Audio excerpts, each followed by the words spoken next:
പരിശുദ്ധ സ്വർണത്തിൽ കലയുടെ മഹിത സൗന്ദര്യം ഒത്തുചേരുന്ന അത്യപൂർവമായ ആഭരണങ്ങൾക്കൊപ്പം ഏറ്റവും പുതിയ ഡിസൈനിലുള്ള ആഭരണങ്ങളുടെ വിപുലമായ collection. Malabar gold and diamonds നിങ്ങളേവരെയും ക്ഷണിക്കുന്നു. KSFE വളാഞ്ചേരി ശാഖയിൽ മുക്കുപണ്ടം പണയം വെച്ച തട്ടിപ്പ് നടത്തിയ കേസിൽ സ്ഥാപനത്തിലെ ഗോൾഡ് അപ്രൈസർ കൊളത്തൂർ സ്വദേശി രാജനെ പോലീസ് അറസ്റ്റ് ചെയ്തു. ഇതോടെ കേസിൽ 5 പേരെയാണ് അറസ്റ്റ് ചെയ്തിരിക്കുന്നത്. KSFE വളാഞ്ചേരി ശാഖയിൽ മുക്കുപണ്ടം പണയം വെച്ച് തട്ടിപ്പ് നടത്തിയ സംഭവത്തിലാണ് ഗോൾഡ് അപ്രൈസർ കൊളത്തൂർ സ്വദേശി രാജനെ പോലീസ് കസ്റ്റഡിയിലെടുത്തത്. പണയൂരുപ്പടി വ്യാജമല്ലെന്ന് ഉറപ്പാക്കേണ്ട ചുമതലയുള്ള ആളാണ് അപ്രൈസർ.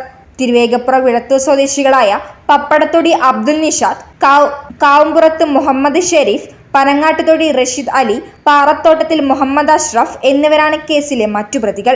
221 പവൻ മുക്കുപണ്ടം പണയം വെച്ച് 7 കോടി രൂപ തട്ടിയെടുത്തു എന്നാണ് പോലീസ് നൽകുന്ന സൂചന.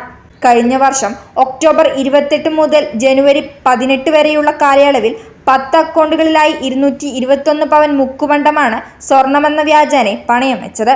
മറ്റു പ്രതികളെ കണ്ടെത്താനായി ഊർജിത തിരച്ചിൽ നടത്തുകയാണ്.